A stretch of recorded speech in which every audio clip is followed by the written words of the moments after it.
yum, yum, yum in my tongue. It's a healthy, perfect lunch. Hello everyone, welcome back to my channel. Today I'm going to be diving into my top 5 essential ingredients as I show you how I make this delicious kontomire stew. If you want to learn all about my essentials and how to make this yummy lunch, please keep watching. Hello everyone, welcome back to my channel. My name is Ifya and I'm the food blogger behind Eats with Ifya, where I share plant-based friendly West African dishes and a little bit more about my vegan/plant-based lifestyle. As you can see, we are in my kitchen and today I wanted to dedicate a video to essential ingredients that I use in my plant-based meals. I'm gonna walk you through these ingredients while I prepare a traditional Ghanaian recipe. If this is the type of thing you're interested in, please give this video a big thumbs up and subscribe to my channel, and I hope to be sharing more of these tip videos throughout the year. And without further ado, let's get to cooking. The first ingredient I always have in my pantry is red palm oil. There's a proverb from my culture that roughly translates to when all the trees die, the oil palm is still standing. This signifies how important the oil palm and its products are to my culture and various West and Central African cultures that bridges food, culture, and traditional spiritual practices together. The red palm oil is the oil extracted from the palm fruit, giving it its vibrant red color and buttery flavor that is so hard to describe but absolutely delicious. In Ghana, we have a specific type of red palm oil made by the Ewes called zomi, which is lightly flavored and bright red. I went to see the full process of red palm oil and brought some back with me. Let me know if you want to see the full process. I rarely bring some from Ghana because I usually purchase mine at the West African store. Not all palm oils are made the same. I have 2 bottles here and there is a difference. The one I brought back from Ghana is bright red in color. Meanwhile, some of these West African stores will sell you a red bottle with palm oil, making you think that the oil is red inside, but in fact the oil is like a light orange. These are okay, but they're not top quality. So look for clear bottles that will show you exactly what you will get inside. If you're not West African and you're watching this and like, isn't palm oil bad for the environment? Well, even just sharing the proverb and talking about the importance the tree has, it has this significance because it's indigenous to West and Central Africa. And our use of it has nothing to do with the issues of deforestation and wildlife endangerment in Southeast Asia. The oil palm grown in Southeast Asia is a product of colonialism. When you bring something foreign into an ecosystem that was never a part of, coupled with greed, you will see a lot of problems.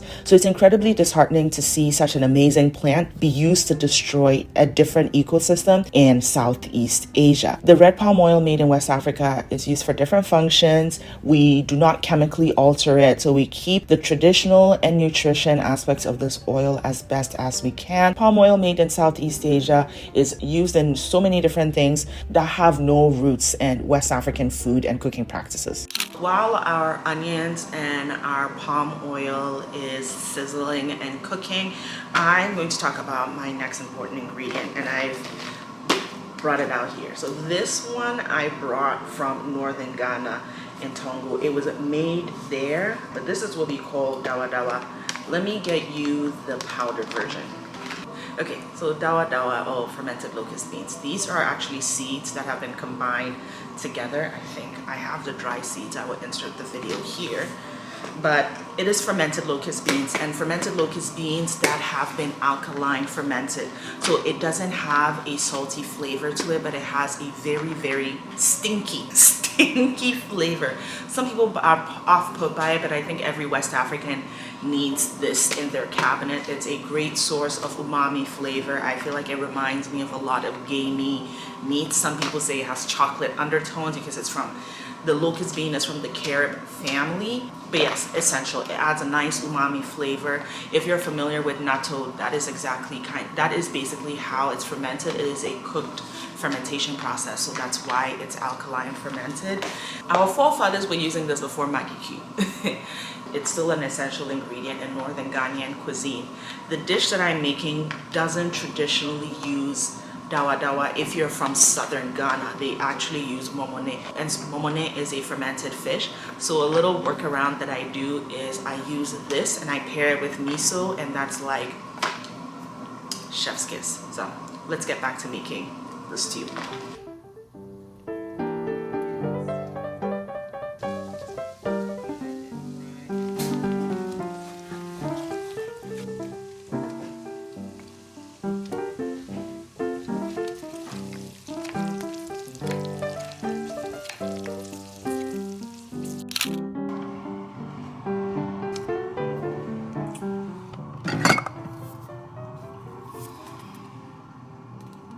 let's talk about one of the most essential Ghanaian ingredients, and we have tomatoes. Tomatoes. Here are just a few tomato products I have in my cabinets. For something that is not indigenous from West Africa, it's very interesting how we have taken a liking to tomatoes. So, Ghanaian stew bases use tomatoes. Tomatoes are so important that my parents, literally their home garden is maybe 80% tomatoes and the rest are peppers and kale. A lot of Ghanaian dishes, whether it's soups or stews, use tomatoes. And something that I find difficult with tomatoes is the fact that, like in Canada, during the winter, tomatoes are very expensive and they have an acidic taste to them. I was working with Muti on an Instagram post, and now they're hands down like my favorite brand. This is not sponsored. The tomatoes do not have that acidic flavor, and they're good quality tomatoes from Italy. So canned tomatoes are usually a saving grace when it comes to cooking with tomatoes in the winter.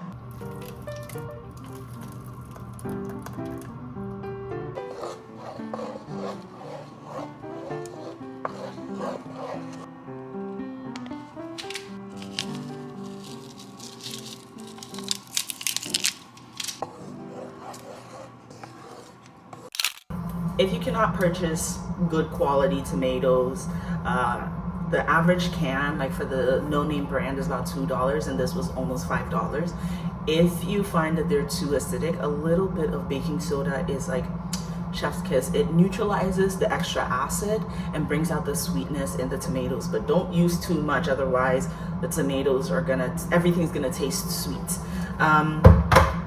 Tomato paste is also pretty good, especially in winter cooking, because it adds a concentrated tomato flavor, and this is really essential in jollof rice because it also adds that color that you're looking for, that bright red color. But to be very honest with you, if you have good quality tomatoes, you might not even need tomato paste.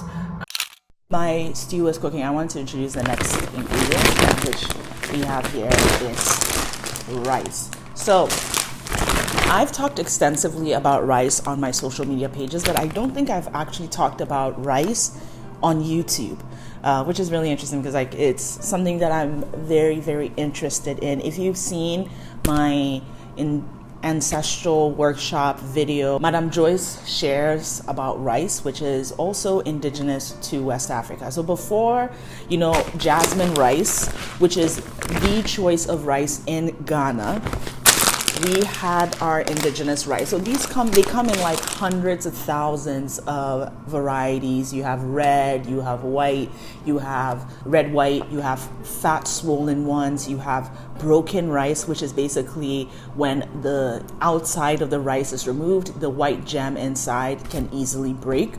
And there's just been a lot of history behind rice. It was domesticated 3,000 plus years ago in the Niger Delta in present-day Mali, 2 sub-cultivation zones in Liberia, and I think present-day Casamance in Senegal. West Africans have been growing rice in so many different places and ways and have given us so many different variations. Unfortunately, with enslavement, a lot of the enslavers were capturing specific groups, so large amounts of people were taken from rice growing areas in the Senegambian, Guinea area, Liberia, and taken to what is present day South Carolina, North Carolina, Georgia, to start rice plantations there.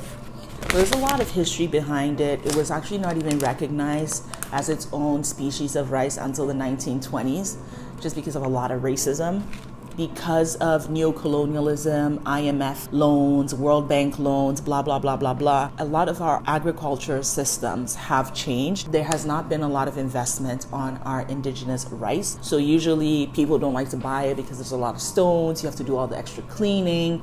Asian jasmine rice, which is still very much delicious, have kind of flooded the markets. Now people are interested in local rice. You'll get good quality local rice, white, red, and so forth, but jasmine rice has taken the leadership and has taken Ghana by storm. Jollof rice made with jasmine rice is very much a signature of Ghanaian jollof as well as other things.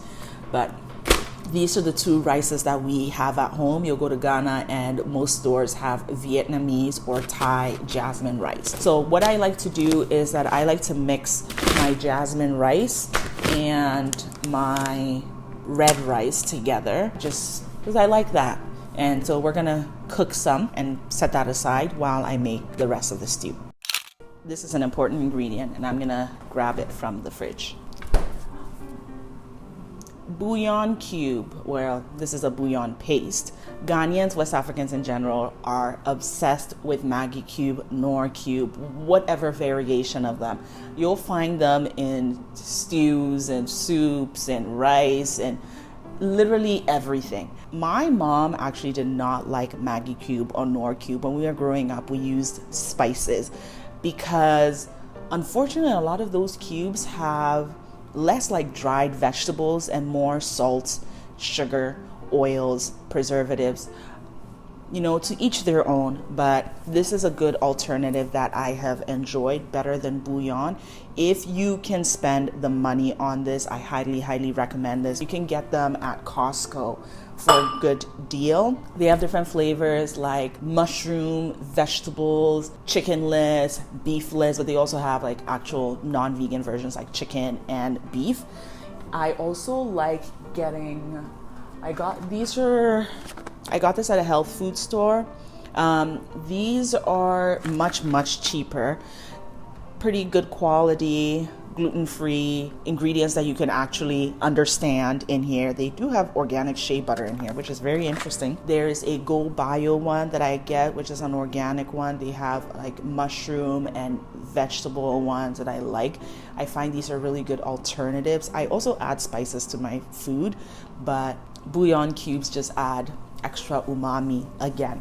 We're going with the umami theme here. So I am going to use this because it dissolves faster. And the thing is that when I use these, I don't add salts into my food until the end, because all of this, like the miso, the bouillon, they all have salt in there. So it allows me to adjust based on my personal preference. So let's add this into the stew.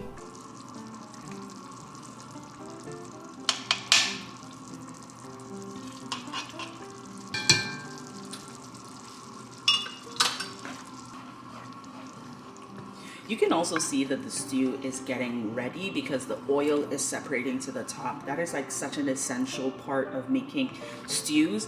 When you know that the tomato has like fully broken down and immersed itself in the stew, then the oil starts to separate to the top, and that's a very good indicator that the stew is ready. Otherwise, the stew is not ready.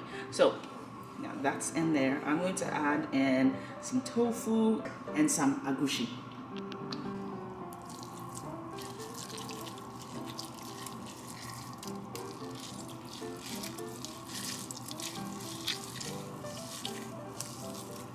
I like to add tofu with my egusi because it's a really good way to hide tofu, and it's also a very good way to add extra protein.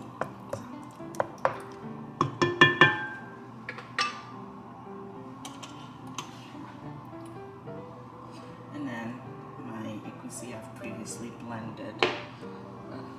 Split it into across.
major difference between this and the Nigerian version of this stew is the fact that this stew is supposed to be very green. Egusi soup, as the Nigerians will say, there's the variation of how much greens is much more. But as for Ghana, it's very much a green stew, and it's supposed to be cocoyam leaves, but that's usually hard to find. And I find that spinach has the best mild flavor, and collard greens has the best look. So I'm gonna let this steam. Our rice is ready.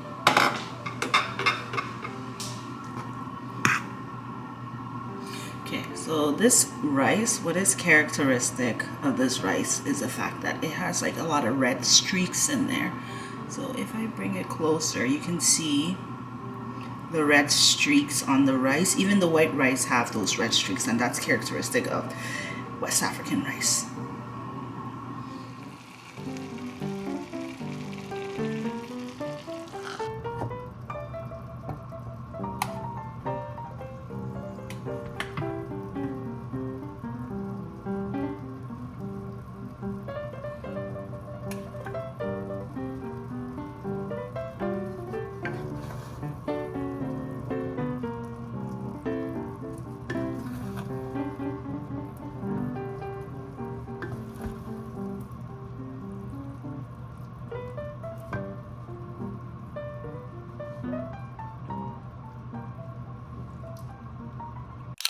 My meal is done.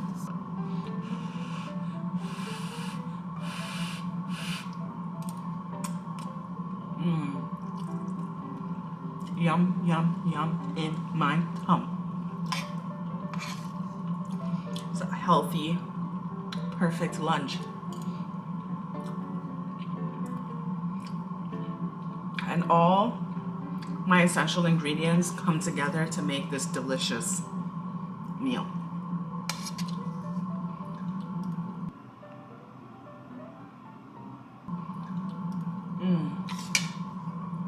As always, thank you all so much for watching this video. I hope you enjoyed this video and this tutorial. And if you have any other videos you want me to make, please leave them in the comment section below. If not, make sure you're subscribed to my channel. Give this video a big thumbs up, and I will see you in my next video. Bye!